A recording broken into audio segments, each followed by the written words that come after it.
Bonjour à tous, c'est donc notre première leçon pour nos fraternités Sainte Thérèse. Et donc nous allons commencer la lecture, nous allons commencer la lecture donc de Histoire d'une âme. Et donc je commencerai par les premières pages, ce que vous avez lu normalement. Et en fait, Histoire d'une âme commence par une introduction donnée par Thérèse elle-même avant de commencer à relater sa vie. Et elle commencera à relater sa vie à partir de sa petite enfance, notamment avec des souvenirs qu'elle a et des lettres de sa maman. Voilà, notamment, mais pas que. Et donc moi, je vais d'abord parler des premières pages, donc de l'introduction de Thérèse. Avant cela, j'aimerais juste repréciser le but de cette lecture et le pourquoi en fait de cette lecture et le pourquoi pourquoi se mettre à l'école de Thérèse. Alors c'est intéressant parce que Thérèse elle-même, à un moment donné dans sa vie d'adolescente, avant de rentrer au Carmel, elle va s'occuper d'enfants et elle va écrire ceci: Jésus veut être aidé dans sa divine culture des âmes. Voilà, Jésus veut être aidé dans sa divine culture des âmes. Et si la Providence a fait que sa grande sœur Agnès de Jésus, sa grande sœur Pauline, pardon, en religion Agnès de Jésus, lui a demandé d'écrire l'histoire de sa vie ou l'histoire de son âme, je pense que c'est pour aider le Seigneur dans sa divine culture des âmes qui liront ce livre, qui liront ces pages, et les nôtres en particulier. Voilà. Jésus veut être aidé dans sa divine culture des âmes, et il se fait aider par Thérèse pour sa divine culture de nos âmes, nous qui allons cheminer au cours de cette année avec Histoire d'une âme. Voilà. Voilà, le Seigneur en fait ne fait pas les choses, enfin il fait des choses de manière immédiate, mais il passe aussi par ce qu'on appelle des médiations ou des aides, que sont les saints, que sont les écrits des saints. Voilà, et Jésus veut être aidé dans sa divine culture des âmes. Donc Thérèse va l'aider dans la divine culture de nos propres âmes. Voilà. Ensuite, il y a le but. En fait, le but de notre vie de baptisé, c'est de devenir des saints. Je ne sais pas si vous y avez pensé un jour, je ne sais pas si vous y pensez toujours ou tout le temps, mais en réalité, c'est bien ça le but de notre vie. Le but de notre vie, c'est pas de réussir une belle carrière, c'est pas, je sais pas moi, même si c'est très bien, je n'ai rien contre, ce n'est pas d'avoir une belle maison. Le but de notre vie, c'est d'être des saints. Elle écrira à un moment, Thérèse, hein, mon unique ambition, c'est d'aimer Dieu. Son unique ambition, c'est impressionnant. Elle ne dit pas sa première ambition c'est pas sa première ambition parmi les autres. Non, c'est son unique ambition, c'est d'aimer Dieu. C'est ça la sainteté pour Thérèse, c'est d'aimer Dieu. Et elle écrit ceci à un des prêtres à qui elle écrira à la fin de sa vie: vous ne pourrez pas être un saint à demi, il vous faudra l'être tout à fait ou pas du tout. Voilà, ça c'est l'ambition. En fait, c'est notre ambition en lisant ce livre, c'est que Thérèse nous apprenne, par la grâce de Dieu, à devenir des saints. Et parce que, en fait, l'enjeu, c'est d'être des saints tout à fait, parce que sinon, on ne le sera pas du tout. Voilà. Et elle écrit aussi ceci, notamment lorsqu'elle s'occupe de ses enfants. Je cite le passage: « C'est ainsi qu'il faut savoir reconnaître dès l'enfance ce que le bon Dieu demande aux âmes, et seconder l'action de sa grâce sans jamais la devancer ni la ralentir. » Voilà, elle donne là une clé essentielle pour notre croissance spirituelle, de bien comprendre que tout ce que nous faisons dans toute notre vie, pour devenir un saint, nous devons apprendre, parce que cela s'apprend, à seconder l'action de la grâce de Dieu. La grâce de Dieu, c'est ce que Dieu va nous offrir, va nous donner tous les jours pour pouvoir nous aider à accomplir le bien, pour pouvoir nous aider à accomplir ce qu'il attend de nous et ainsi grandir spirituellement. Eh bien, Dieu effectivement a besoin de nous, d'accord ? Notre action doit accompagner l'action de sa grâce dans nos vies, sans jamais la devancer ni la ralentir, parce que parfois on voudrait réussir à faire telle ou telle, je sais pas moi, à pratiquer telle ou telle vertu, ou être capable de faire telle ou telle chose, mais en réalité nous n'avons pas encore la grâce. C'est mystérieux. Et donc, parfois, nous voulons la devancer. Et quand nous la devançons, nous allons trop vite, souvent par orgueil, par précipitation, par présomption, et nous nous plantons, ni la ralentir. Ça, c'est un peu plus de la paresse spirituelle. Nous sentons, par exemple, que parfois, il serait bon que, je ne sais pas, moi, nous allions prier, ou que nous allions parler à quelqu'un qui est dans la pauvreté, ou parler de Jésus, j'en sais rien. Enfin, on sent parfois un bien à faire, et nous ne le faisons pas. Voilà, et nous ralentissons la grâce de Dieu. Et donc, effectivement, on va se mettre à l'école de Thérèse. Alors, elle le dit aussi, toujours dans ce passage, « Comme les petits oiseaux apprennent à chanter en écoutant leurs parents, de même les enfants, c'est-à-dire nous, apprennent la science des vertus, le chant sublime de l'amour divin, auprès des âmes chargées de les former à la vie. Et cette âme, c'est l'âme de Thérèse. » Voilà. Donc, nous allons apprendre, comme des petits oiseaux, à chanter en écoutant notre maman, Thérèse. Et là, je renvoie par exemple à la conférence de David sur Thérèse, mère, fille, sœur. Alors, la première leçon sur la sainteté, peut-être qu'il y en aura deux, parce que franchement, c'est extrêmement riche ce que nous dit Thérèse dans, dans ces premières pages. Je l'ai déjà dit sur la première conférence, mais je vais vous le répéter. « C'est à vous, ma mère chérie », donc elle commence ainsi, « C'est à vous, ma mère chérie, à vous qui êtes 2 fois ma mère », parce qu'effectivement, elle est en même temps sa mère supérieure. Et vous savez que Pauline aura été la mère de substitution de Thérèse au décès de sa maman naturelle, enfin sa mère, sa véritable mère, qui va décéder quand elle aura 4 ans et demi. Et puis elle va, comme elle a des grandes sœurs, et bien elle va choisir comme maman de substitution, comme deuxième maman, sa grande sœur Pauline, qui ensuite rentrera au Carmel, d'où la maladie mystérieuse de Thérèse. Et au Carmel, elle va donc retrouver sa grande sœur qui deviendra sa mère supérieure. Et donc elle dit effectivement, vous qui êtes 2 fois ma mère, que je viens confier l'histoire de mon âme. On va y revenir. Le jour où vous m'avez demandé de le faire, il me semblait que cela dissiperait mon cœur en l'occupant de lui-même, mais depuis, Jésus m'a fait sentir qu'en obéissant simplement, je lui serais agréable. D'ailleurs, je ne vais faire qu'une seule chose, commencer à chanter ce que je dois redire éternellement, les miséricordes du Seigneur. Alors, il y a plusieurs choses qui sont très intéressantes dans ce passage. Elle va raconter l'histoire de son âme, elle en parlera un peu plus loin quand elle parlera de ce qu'elle veut raconter. L'histoire de son âme, c'est quoi? C'est quoi une âme? L'âme, c'est ce qu'il y a de plus intime à moi-même, c'est mon lieu où je suis avec moi-même et avec Dieu. Donc, mon âme, l'histoire de son âme, c'est son histoire intime avec le Seigneur. Donc en fait, Thérèse, dans ce récit, va nous dévoiler ce qui se passe à l'intérieur d'elle. Elle va nous dévoiler comment justement, comme je l'ai cité juste avant, comment elle a su seconder l'action de la grâce de Dieu en elle. Parfois, sans doute en la devançant, Thérèse va être très, très sobre, très discrète sur ses péchés, on peut la comprendre, mais sans doute parfois en la devançant et parfois aussi en la ralentissant. En tout cas, elle va nous témoigner de comment elle a su seconder ou comment elle a secondé l'action de la grâce de Dieu. Voilà, c'est ça l'histoire de son âme. C'est son histoire avec Dieu, son histoire des grâces de Dieu en elle. Ensuite, elle dit qu'elle a dû obéir parce que, en fait, effectivement, on lui demande d'écrire l'histoire de son âme. En fait, elle discerne sa réponse, c'est pas automatique, c'est pas parce qu'elle est... C'est intéressant aussi, on voit ici toute la liberté spirituelle de Thérèse, qui n'est pas parce qu'elle est religieuse au XIXe siècle, où je pense que l'obéissance est véritablement une obéissance parfois très immédiate, on obéit et puis c'est tout. Elle nous explique comment elle obéit, c'est-à-dire qu'elle c'est pas automatique. Et elle va nous donner 2 critères pour dire oui. Ne pas occuper son cœur de lui-même, voilà, c'est son premier critère.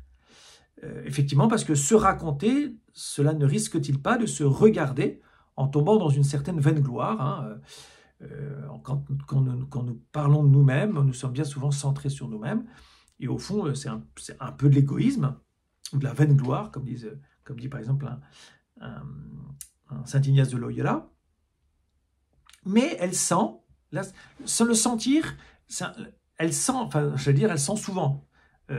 Dans son livre, Thérèse, elle emploie beaucoup ce verbe sentir. Sentir, je sais pas comment dire, on sent que, j'allais dire on sent que, Thérèse, elle est beaucoup, je sais pas si c'est de l'ordre de l'intuition ou de l'ordre d'un ressentir. C'est pas de l'ordre du sentiment, c'est une espèce de... Comme elle est à l'écoute de son âme, pour elle, être à l'écoute de son âme et comprendre ce que lui dit son âme ou comprendre ce que Dieu lui dit dans son âme, ça passe par se sentir un peu mystérieux. Et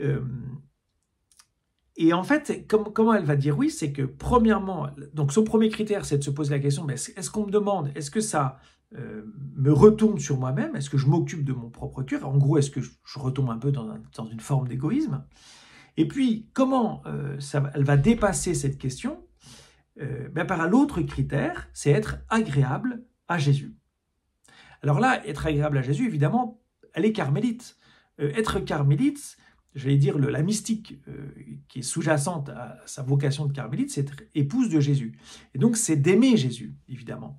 Donc, quand je suis amoureux ou amoureuse, je cherche à faire plaisir à celui que j'aime. Et donc à lui être, alors elle emploie cette expression peut-être un peu ancienne, être agréable à Jésus. Mais c'est très intéressant pour nous. C'est-à-dire que d'emblée, par exemple, vous voyez, là, Thérèse, elle nous révèle 2 critères pour l'action. Un critère, j'allais dire, négatif et un critère positif.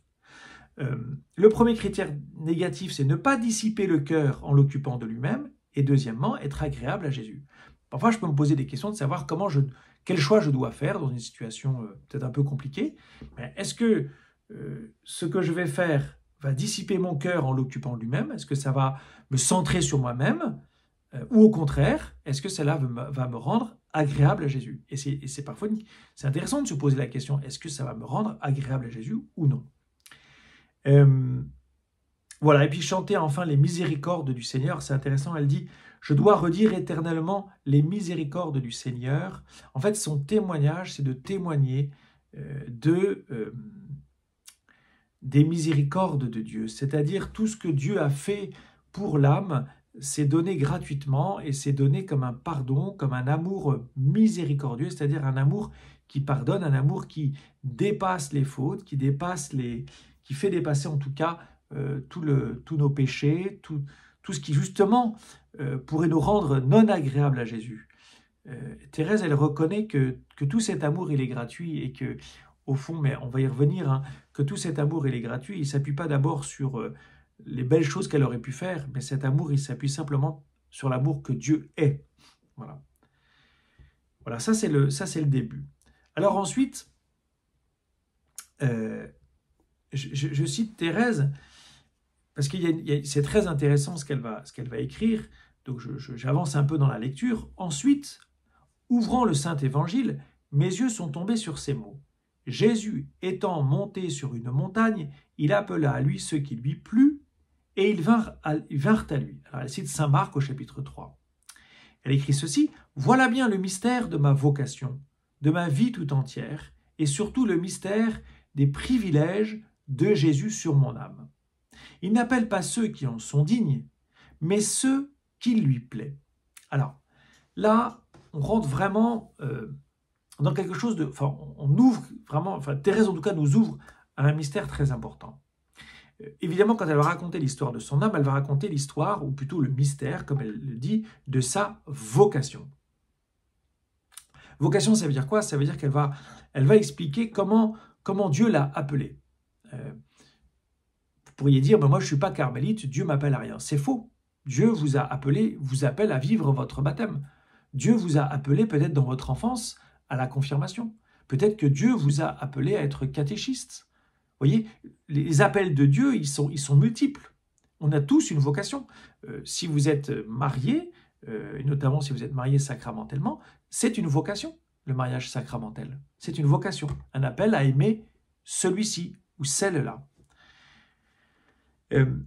Et donc, Thérèse va dire, en fait, voilà bien le mystère de ma vocation et le mystère des privilèges de Jésus sur mon âme. Ça veut dire 2 choses. D'abord, elle reconnaît qu'elle a été privilégiée. Ça veut dire quoi d'être privilégiée? Ça veut dire qu'elle reconnaît qu'elle a eu un nombre particulier, enfin particulièrement grand de grâce. Elle a été particulièrement gâtée par Dieu. Nous sommes tous gâtés par Dieu, mais et c'est ce qu'on va voir un peu plus loin, nous sommes tous gâtés différemment. Elle dit qu'elle a été très gâtée. Voilà. Et ça va lui poser question. Comment se fait-il que moi j'ai été plus gâté que les autres? Parce qu'elle le reconnaît, qu'elle a eu beaucoup de grâce et beaucoup plus de grâce que d'autres. Et bien aussi, ça veut dire, ce mystère des privilèges, ça veut dire aussi que ce que Dieu donne, c'est toujours un privilège. C'est-à-dire que ma vie intérieure, ma vie avec le Seigneur, c'est toujours un peu ce que je disais à propos de l'amour miséricordieux, c'est toujours une grâce. Je ne sais pas comment dire, nous sommes tous des privilégiés. Peut-être différemment, peut-être pas tous avec le même, j'allais dire, la même quantité de privilèges, mais nous sommes tous des privilégiés. Et ça, c'est très important. Nous pourrions, par exemple, vous voyez, on pourrait se dire, ça pourrait être un exercice de début de lecture, c'est de commencer vous aussi à écrire l'histoire de votre âme. De faire un peu comme Thérèse. Vous voyez, c'est un exercice que vous pourriez faire. Commencez jusque va votre mémoire, d'essayer de demander à l'Esprit Saint de vous éclairer sur comment le Seigneur vous a accompagné et donc d'écrire sur le mystère de votre vocation, c'est-à-dire de votre vocation, de votre vie avec Dieu, et de votre vie selon le mystère des privilèges de Jésus, de raconter les privilèges que Jésus a fait à votre âme. Et alors ensuite, elle commente, et ça c'est très intéressant, elle commente donc ce passage de Saint Marc chapitre 3, qui est le début.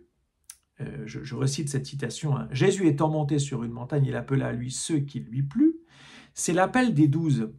Dans Saint Marc, c'est très important, c'est qu'à un moment, vous savez, dans l'évangile, Jésus, il forme ses disciples. Il commence par appeler ses disciples.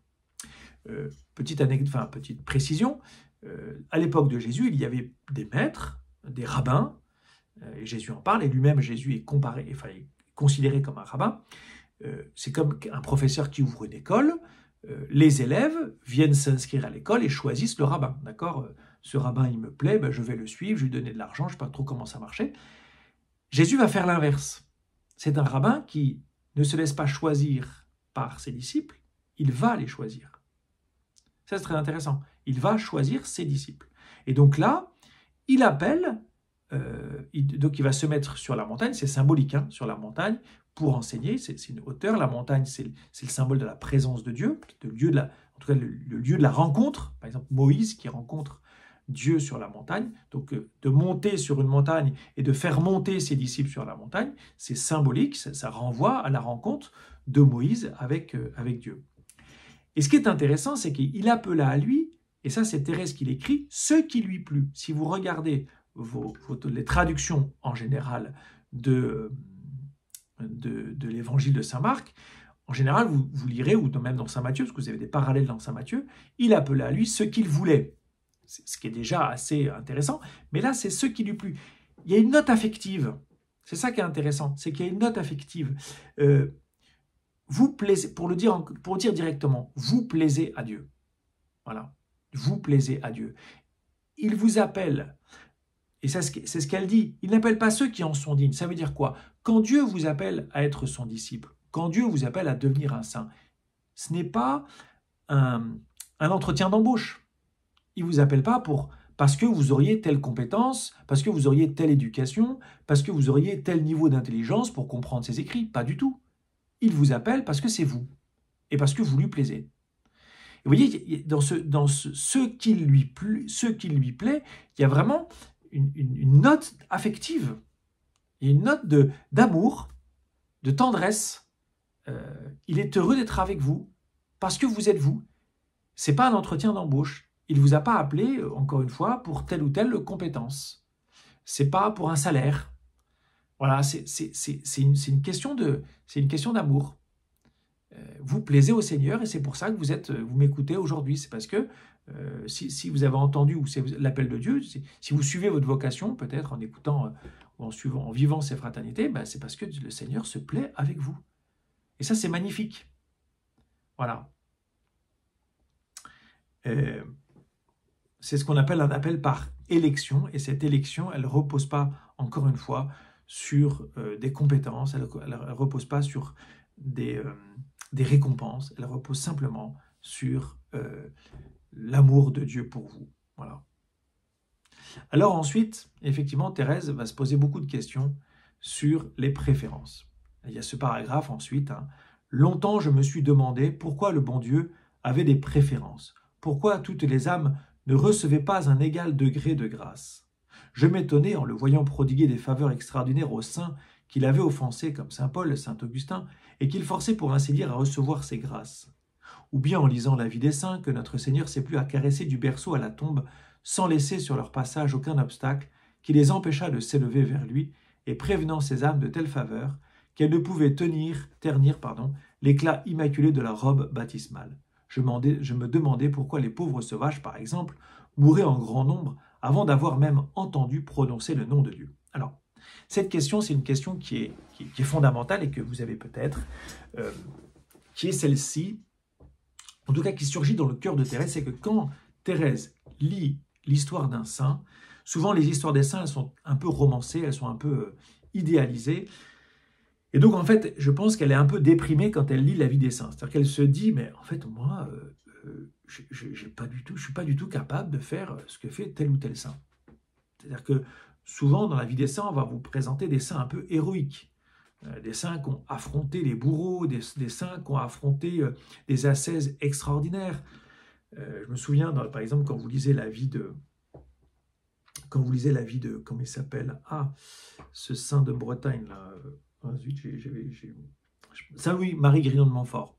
Quand vous lisez la vie de Saint-Louis-Marie Grignon de Montfort, bah, vous ne pouvez pas lui ressembler, quoi. C'est juste dingue. Il passait des heures et des heures en oraison. Enfin, il était d'un zèle absolument incroyable, à battre la campagne en permanence, à jamais se reposer. Enfin, à la lecture de sa vie, vous êtes... avant même de commencer, vous êtes déprimé, quoi. Et je pense que cette Thérèse, c'est un peu ça. C'est-à-dire qu'elle dit, bah, en fait, je vois quand même des types, ils ont eu des grâces totalement extraordinaires. Mais moi, je ne suis qu'une pauvre carmélite. Et ça, c'est intéressant parce que c'est nous. Moi, quand je commence le livre de Thérèse, je me dis, bah, en fait, je suis comme Thérèse. C'est-à-dire, bah, en fait, moi, quand je lis la vie des grands saints, bah, en fait, je ne suis pas pareil. Moi, j'ai pas des grâces extraordinaires qui me donnent des visions, qui me donnent un zèle incroyable, qui me donnent une énergie de fou, qui me fait battre la campagne jusqu'à je ne sais pas quelle heure, et qui est capable de ne pas manger, de ne pas se reposer, tout ça pour le service du Seigneur. Bah, en fait, oui, bah, moi, je suis comme Thérèse devant la vie de ces saints. Bah, je me dis, bah, je ne suis pas pareil, quoi. J'ai pas toutes ces grâces. Alors, chez Thérèse, c'est pas de la jalousie. Elle dit simplement, bah, visiblement, il y a des saints qui ont beaucoup reçu. Implicitement, elle ne le dit pas là, mais enfin, elle se dit, bah, et moi, d'abord, est-ce que je pourrais recevoir autant? Visiblement, je ne reçois pas autant, parce que là, elle est quand même quasiment à la fin de sa vie quand elle écrit. Hein, et puis, je ne sais pas pourquoi, elle a cette intuition qu'elle va mourir jeune. Je ne crois pas qu'elle soit encore déjà malade, ou qu'elle sache qu'elle soit déjà malade à ce moment-là. Bon, mais peut-être, je ne sais plus, je n'ai pas vérifié. Mais en tout cas, je pense, voilà, elle a cette appréhension, je ne sais pas comment dire, un peu, je ne sais pas si c'est un découragement, mais elle se dit, mais en fait, moi, je ne suis pas comme eux, je ne suis pas gâtée comme eux. Même si elle a reconnu juste avant qu'elle était quand même très gâtée. Mais elle dit, moi, je ne suis pas gâtée comme eux, je n'ai pas cette capacité que je les vois vivre. Bon. Et ça, encore une fois, c'est très présent chez nous, parce que si je vous demande si vous voulez devenir des saints, vous dites, bah non, en fait, moi, je ne suis pas un saint, je ne pourrais jamais devenir un saint. Quand j'ai la vie d'un Augustin, ou quand je connais la vie d'une je sais pas quoi, moi, d'une Thérèse d'Avila, ou je ne sais qui d'autre, bah oui, de fait, je suis tout petit, je n'ai pas le dixième de ce qu'il pourrait vivre. Et elle va un tout petit peu plus loin, elle dit, et en fait, elle remarque qu'effectivement, il y a des grands saints qui ont reçu beaucoup, mais il y a aussi des gens, visiblement, qui n'ont jamais entendu parler du Christ. Et donc, il y a une espèce de grand écart entre des types qui ont reçu, des personnes qui ont reçu énormément de grâce, qui leur fait, voilà, évangéliser, servir les pauvres, prier de manière totalement extraordinaire. Et puis à côté de ça, vous avez, comme elle le dit, hein, des pauvres sauvages qui sont au fin fond de l'Amazonie, au fin fond de telle ou telle contrée, qui, eux, n'ont jamais entendu parler du nom de Dieu. Donc elle dit, mais comment ça se passe, quoi? Et ça, c'est une vraie question. Ça, pour nous, c'est même parfois un obstacle à notre foi, de se dire, mais comment est-ce que ça peut marcher? Enfin, c'est quoi ce plan de Dieu qui a l'air de négliger des contrées entières et des populations entières, et moi, qui suis à Guyancourt ou à Montigny, qui suis catholique, qui va à la messe tous les dimanches, mais pourquoi est-ce que mon voisin, par exemple, ou mon collègue, ne pratique pas comme moi, ne semble pas s'intéresser autant que moi à la religion et au Seigneur? Voilà, ça, c'est des vraies questions. Et ça, Thérèse, elle commence direct. Voilà. Et alors, elle prend l'exemple, enfin, elle compare le jardin de Dieu, enfin, d'abord, elle compare le paradis, en fait, ou, comment dire, elle compare, oui, le paradis, mais le paradis, entendez pas le paradis après la mort, elle compare comment l'humanité, voilà, l'humanité, aux yeux de Dieu, comme un jardin.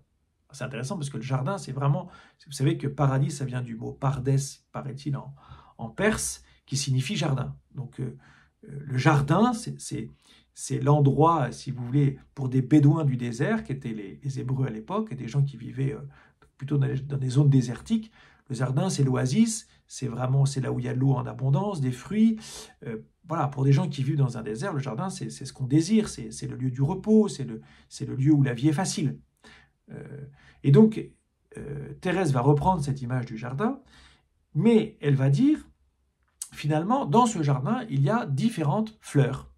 Et nous sommes tous des fleurs différentes. Voilà. C'est son message, c'est de dire, au fond, il y a des pâquerettes, il y a des violettes, il y a des lys. Effectivement, il y a des très beaux lys qui sont magnifiques. Et puis, il y a des petites violettes. Mais en fait, ces petites violettes ou ces grands lys, ils ont la même, je sais pas comment dire, la même valeur aux yeux de Dieu. C'est-à-dire que Dieu aime autant la violette que le lys. Mais que chacun a un chemin qui lui est propre. Que chacun a un chemin qui lui est singulier. Ça veut dire que Thérèse commence par dire, ne commencez pas par vous comparer à moi. Ne commencez pas par vous comparer à moi. Ne commencez pas par vous décourager parce que la comparaison décourage. Regardez, simplement acceptez d'être vous-même, d'être le saint que Dieu veut. Et le saint que Dieu veut que vous soyez, eh bien, il n'y en a pas deux comme vous. Donc ça ne sert à rien de se comparer, ça ne sert à rien de se décourager. Et donc ça ne sert à rien de se décourager. Et alors elle va donner une première définition de la sainteté. Elle va dire ceci. La perfection, donc la sainteté, consiste à faire sa volonté, donc la volonté de Dieu, à être ce qu'il veut que nous soyons. À être ce qu'il veut que nous soyons. Vous voyez, là d'emblée, Thérèse ne parle pas de la sainteté comme d'une perfection morale. Morale, ça veut dire il faut toujours faire bien les choses, il faut rendre service, il faut être gentil, il faut savoir pardonner. Mais c'est dans l'agir. Là, il ne s'agit pas d'abord d'agir. La perfection consiste alors à faire sa volonté, mais faire sa volonté, ça pourrait être très moral. Il veut que, je ne sais pas quoi, moi, demain, j'aille évangéliser mon voisin, est-ce que je le fais ou est-ce que je ne le fais pas, si c'est sa volonté. Mais elle revient tout de suite à l'être, à dire à être ce qu'il veut que nous soyons. Être un saint, c'est être ce que Dieu veut que je sois. Donc ça veut dire que le projet de Dieu, c'est que vous soyez un saint. Et qui consiste effectivement à faire sa volonté. Mais c'est plus profond simplement que d'obéir à Dieu. C'est pas d'abord ça. C'est d'être ce que Dieu veut que nous soyons. Voilà, je ne sais pas trop comment le redire. Mais voilà, être un saint, ça a rapport à notre personne, à notre être, à ce que je suis. Et ce que je suis, eh bien, c'est d'être appelé, il y a un appel du Seigneur à transformer mon être pour que cet être, pour que ma personnalité soit une personnalité ou une personne sainte. Voilà. Alors, je vais m'arrêter là parce qu'on est déjà à quasiment une demi-heure. Ensuite, elle va effectivement, comment dire, elle va ensuite expliciter comment je peux devenir un saint. Et notamment, elle va l'expliquer un tout petit peu après. J'ai compris encore que l'amour de notre Seigneur, je terminerai par ça, j'ai compris encore que l'amour de notre Seigneur se révèle aussi bien dans l'âme la plus simple, qui ne résiste en rien à sa grâce, que dans l'âme la plus sublime. Là aussi, elle dit des choses extraordinaires. Elle dit au fond, d'abord que Dieu nous aime et que Dieu veut nous montrer qu'il nous aime. C'est ça, j'ai compris encore que l'amour de notre Seigneur se révèle. Se révèle, c'est se manifeste, se montre. Donc en fait, Dieu veut vous montrer qu'il vous aime. Et aussi bien dans l'âme la plus simple que l'âme la plus sublime, ça veut dire dans toutes les âmes, y compris la vôtre, si je puis dire. Peut-être que vous désirez que Dieu vous montre son amour et que vous dites que vous n'en êtes pas digne ou que vous n'êtes pas assez ceci, que vous n'êtes pas assez cela. Thérèse vous dit, mais non, l'amour de notre Seigneur se révèle aussi bien dans l'âme la plus simple que dans l'âme la plus sublime, entre les deux, il y a bien la vôtre, quoi. Mais elle va donner la recette, d'accord? Elle va donner la recette, elle va dire qui ne résiste en rien à sa grâce. Ça rejoint ce que je vous ai dit en introduction sur un autre passage, quand je vous ai dit qu'elle disait que le bon Dieu demande aux âmes de seconder l'action de sa grâce. Ça, c'est une autre définition de la sainteté. Là, elle en donne une autre, elle dit, la définition de la sainteté, elle la donne là aussi dans une formule un peu ramassée, c'est ne pas résister à la grâce de Dieu. Ne pas résister à la grâce de Dieu. Si vous ne résistez pas à la grâce de Dieu, c'est-à-dire si vous savez, pour reprendre l'autre expression, la seconder sans la devancer ni la ralentir, vous serez un saint. Alors on va voir ensuite comment Thérèse va nous accompagner sur ce chemin, mais elle vous a donné là la recette de la sainteté. Elle vous a donné 2 recettes pour la sainteté. Premièrement, accepter d'être ce que Dieu veut que vous soyez. Et deuxièmement, comment être ce que Dieu veut que vous soyez? Eh bien déjà, ne pas résister à la grâce de Dieu, qui ne résiste en rien à la grâce de Dieu. Ne pas résister, on va dire, aux motions de l'esprit, à ces appels au fond de vos cœurs, voilà, de se sentir, par exemple, à un moment donné, ce que je vous disais tout à l'heure, Thérèse, elle sent, est-ce que je résiste à ce que je sens au fond de moi, à ces appels de la grâce, à être agréable à Jésus, à ne pas me centrer sur moi-même, voyez, ne résister en rien à la grâce de Dieu. Ça, c'est une grâce, pour le coup, que nous pourrions demander au début de ce parcours. À l'école de Thérèse, Seigneur, fais de nous des saints. À l'école de Thérèse, Seigneur, fais de nous des saints. Apprends-nous à être des saints. Aide-nous à ne résister en rien à ta grâce. Aide-nous à ne résister en rien à ta grâce. Voilà. C'est le chemin que Thérèse nous propose par la lecture d'Histoire d'une âme. Je vous souhaite une très bonne semaine, un très bon Noël. Si vous m'écoutez avant Noël, normalement oui. Et puis à bientôt.